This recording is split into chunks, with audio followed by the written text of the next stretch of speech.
Hello दोस्तों, स्वागत है आपका अपने YouTube चैनल एपीटीसी क्लासेस पर। आज हम 10वीं कक्षा के भौतिक की प्रथम अध्याय प्रकाश के परावर्तन को लेकर उपस्थित हैं, जो कि एग्जाम की दृष्टि से बहुत ही महत्वपूर्ण अध्याय है और परीक्षा में सबसे अधिक प्रश्न इसी अध्याय से आते हैं। तो हम उम्मीद कर रहे हैं कि इस पूरी वीडियो को आप लोग अच्छे लगन से देखेंगे और ध्यानपूर्वक देखेंगे।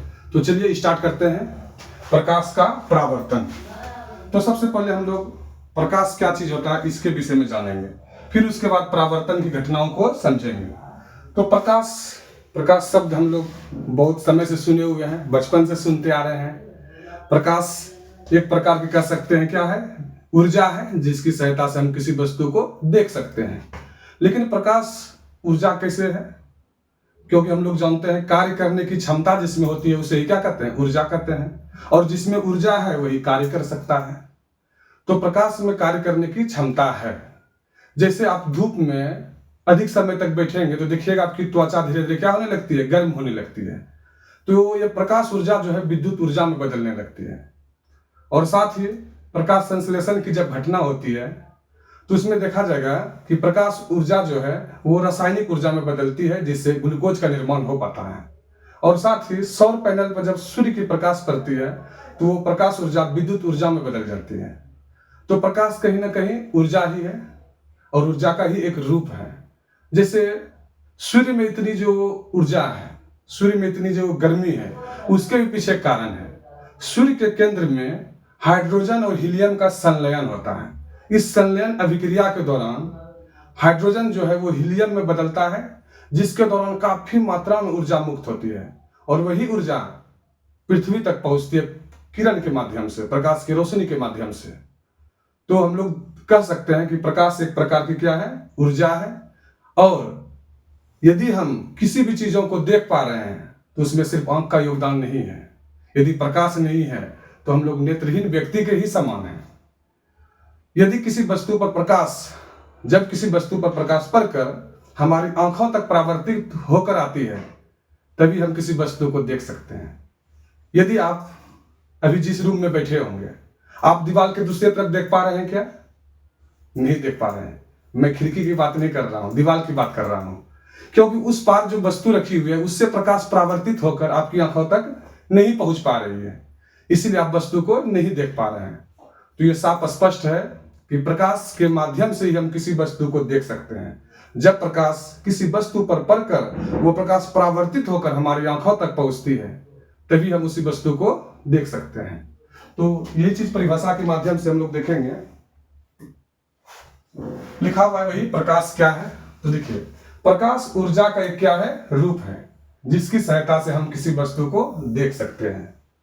साथ ही बिना प्रकाश के दृष्टि संभव नहीं है। अंधेरे में हम कुछ भी नहीं देख पाते हैं।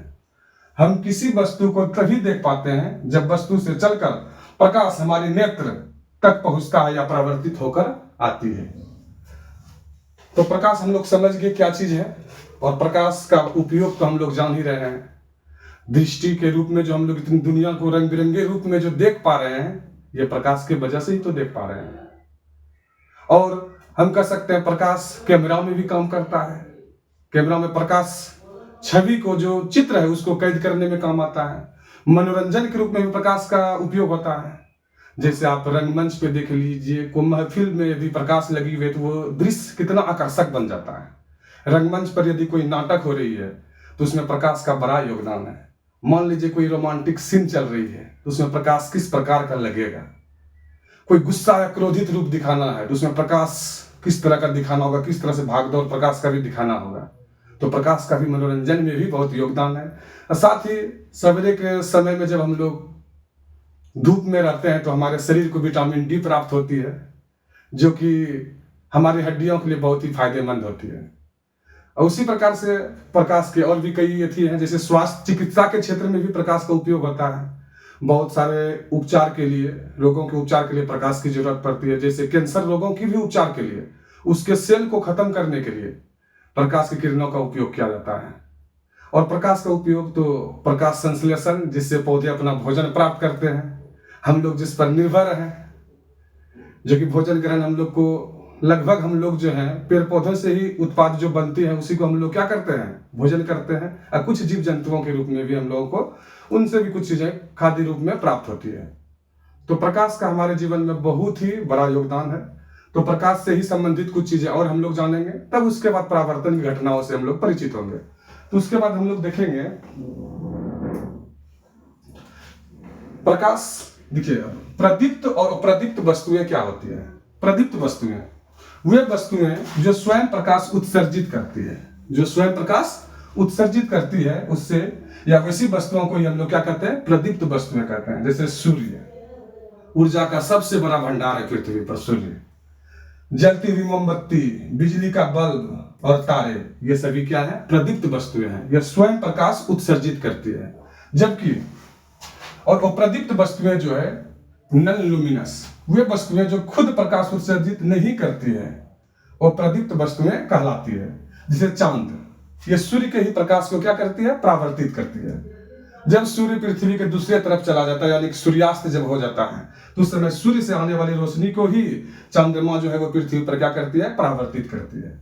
धरती के पास भी कोई प्रकाश नहीं है, परावर्तन की घटना है। टेबल, कुर्सी, किताबें, ये सभी जो वस्तुएं हैं, ये सभी क्या है, वो प्रदीप्त वस्तुएं हैं। तो हम लोग फाइनली समझ गए कि प्रदीप्त वस्तुएं क्या होती है और प्रदीप्त वस्तुएं क्या होती है। उसके बाद जो हमारा टॉपिक है वो है प्रकाश के स्रोत, सोर्स ऑफ लाइट। प्रकाश के स्रोत किसे कहते हैं? तो प्रकाश के स्रोत वे जिस माध्यम से प्रकाश उत्सर्जित होती है या बाहर निकलती है, उसे ही प्रकाश के क्या कहते हैं, स्रोत कहते हैं। और प्रकाश के स्रोत दो प्रकार के होते हैं, एक प्राकृतिक स्रोत और एक होता है मानव निर्मित स्रोत। तो देखिए, प्राकृतिक स्रोत किसे कहेंगे, वे प्रकाश के वे स्रोत जो प्रकृति द्वारा प्रदान किए गए हैं, जिसमें मनुष्य का कोई योगदान नहीं है, तो उसे क्या कहते हैं, प्राकृतिक स्रोत कहते हैं। मुख्य रूप से इसमें आते हैं सूर्य और तारे। ये प्रकृति के द्वारा प्रदत्त है और अरबों साल से ये उतनी मात्रा में रोशनी प्रदान कर रही है, प्रकाश प्रदान कर रही है, और आगे कई वर्षों तक ये इसी प्रकार से रोशनी प्रदान करते रहेगी। लेकिन जब रात हो जाती है, सूर्यास्त हो जाती है, उस समय हम लोगों का काम कैसे चलेगा, इसके लिए फिर मानव निर्मित जो है प्रकाश के स्रोत बनाए गए हैं। तो देखिए, वे स्रोत जो मनुष्यों द्वारा बनाए गए हैं, जैसा कि नाम से ही स्पष्ट हो रहा है, वे स्रोत जो मनुष्यों द्वारा बनाए गए हैं प्रकाश के स्रोत, उसे ही क्या कहते हैं, मानव निर्मित कहते हैं। जैसे मोमबत्ती, दीपक, जलता हुआ लालटेन, बिजली का बल्ब, लेजर, जितनी भी चीजें हैं जिससे लाइट उत्सर्जित हो रही है, बाहर निकल रही है और मनुष्य के द्वारा बनाया गया, तो वही है मानव निर्मित प्रकाश के स्रोत। उसके बाद अब हम लोग नेक्स्ट टॉपिक को देखेंगे। अब प्रकाश के व्यवहार के आधार पर वस्तुएं कितनी प्रकार की होती है। प्रकाश के व्यवहार के आधार पर वस्तुएं तीन प्रकार की होती हैं। अपारदर्शी वस्तुएं, अपारदर्शी वस्तुएं वैसी वस्तुओं कहते हैं जिनसे प्रकाश आर पार नहीं हो सकती है, प्रकाश जिससे परावर्तित हो जाती है। और मुख्य रूप से प्रकाश के परावर्तन चैप्टर में हम लोग इसी चीज को देखेंगे कि प्रकाश के इसके वजह से ही हमें कोई वस्तु दिखाई पड़ती है, लेकिन प्रकाश इससे आर पार नहीं हो पाती है। जैसे लकड़ी हो गया, पत्थर हो गया, उस प्रकार से अब हम लोग दूसरे वस्तु को जानेंगे जिसे क्या कहा जाता है, पारदर्शी, ट्रांसपेरेंट। इनसे वैसी वस्तुएं जिनसे प्रकाश आसानी से आर पार हो जाती है, गुजर जाती है, तो उसे ही कहते हैं पारदर्शी वस्तुएं, पारदर्शी पदार्थ। तो जैसे देख लीजिए कांच, इससे प्रकाश क्या होती है, आर पार हो जाती है। तो ये कांच का ही गिलास है, और इसके अंदर रखा हुआ जो जल है, ये भी क्या है, पारदर्शी पदार्थ का ही उदाहरण है। इसमें सूर्य का प्रकाश या कोई भी प्रकाश आसानी से आर पार कर जाती है।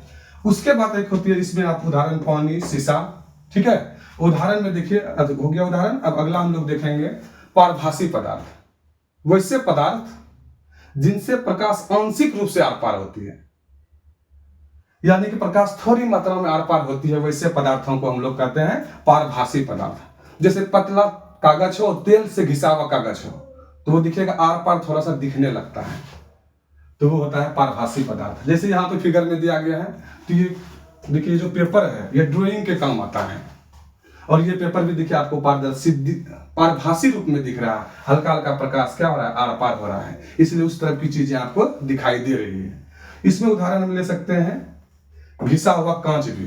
कांच तो पूर्ण रूप से तो पारदर्शी है, लेकिन घिसा हुआ यदि कांच है तो वो क्या बन जाता है? पारभासी पदार्थ बन जाता है। तेल लगा हुआ कागज हो गया। रबर का, बैलून का जो रबर है, बैलून का जो रबर है वो भी क्या होता है? पारभासी पदार्थ होता है। हम उम्मीद करते हैं कि ये तीनों वस्तुएं जो है ये आपको अच्छे से समझ में आ गई होगी। अब हम अगले टॉपिक के साथ बढ़ रहे हैं। अगला टॉपिक है हमारा प्रकाश की किरण, यानी कि रे ऑफ लाइट, प्रकाश की किरण। तो प्रकाश चलते समय जिस मार्ग का अनुसरण करती है उसे ही क्या कहते हैं? प्रकाश की किरण कहते हैं। जब प्रकाश, देखिए इस मार्ग से प्रकाश हमेशा सीधी रेखा में गमन करती है, तो इसे प्रकाश की क्या कहते हैं? किरण कहते हैं। तो वही कहा गया, प्रकाश चलते समय जिस मार्ग का अनुसरण करती है उसे क्या कहते हैं? प्रकाश का किरण कहते हैं। और प्रकाश की किरण जो है ये मुख्य रूप से 3 प्रकार की होती है।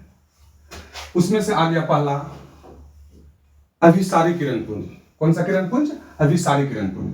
तो देखेंगे हम लोग अभिसारी किरण पुंज क्या होती है। प्रकाश की जब सभी किरणें एक बिंदु पर आकर मिलती है उसे ही कहा जाता है अभिसारी किरण पुंज, कॉन्वर्जिंग बिंदु, प्रकाश अभिसारी किरण पुंज। तो इसमें क्या होती है? प्रकाश की सभी किरणें एक ही बिंदु पर आकर क्या होती है? मिलती है। ये चीजें किसी वस्तु पर फोकस करने के लिए, उसको ध्यान से देखने के लिए इस लाइट का प्रयोग होता है। जैसे आप टॉर्च से देखते होंगे, किसी वस्तु पर फोकस करनी है, पूरी ध्यान से देखनी है, तो उसमें अभिसारी किरण पुंज का उपयोग होता है। और दूसरा जो है हम लोग का वो है अपसारी किरण पुंज। तो इसमें देखिए क्या होता है, प्रकाश की सभी किरणें जो है एक बिंदु से निकलकर वो फैलती है, जिस प्रकार से यहाँ चित्र में दिखाया गया है। प्रकाश की सभी किरणें एक ही बिंदु से निकल कर ये क्या हो रही है? फैल रही है। तो ये जो है ये है अपसारी किरण पुंज। और जितने भी आपके घर में बल्ब लगे हुए हैं, एलईडी लगे हुए हैं, वो सारा जो वर्क करता है इसी पर करता है। एक बिंदु से फैलकर वो पूरे कमरे में एकदम उजाला प्रदान करती है। तो ये अपसारी किरण पुंज का ही गुण है। और उसके बाद समांतर किरण पुंज। तो इसमें क्या होती है? प्रकाश की सभी किरणें समान दूरी से आपस में समांतर होकर आगे बढ़ती हैं। जब प्रकाश को लंबी दूरी तक भेजना हो, इसमें समांतर किरण पुंज का ही प्रयोग होता है। जैसे सूर्य से आने वाली प्रकाश की किरणों को जब किसी दर्पण पे दर्शाया जाता है तो वह समांतर किरणों से ही दर्शाया जाता है। लंबी दूरी की जब भी बात होगी तो प्रकाश के समांतर किरणों को ही दर्शाया जाएगा। और इस प्रकार से हमारा अध्याय क्या हो जाता है? कंप्लीट नहीं होता है, सिर्फ टॉपिक ये कंप्लीट हो रहा है कुछ। और हम उम्मीद करेंगे कि आपको ये बहुत ही अच्छा वीडियो लगा होगा और कहेंगे एक ही दिन में मुझे पढ़ लोगे क्या? मैंने खुद को लिखने में कई साल लगाए हैं।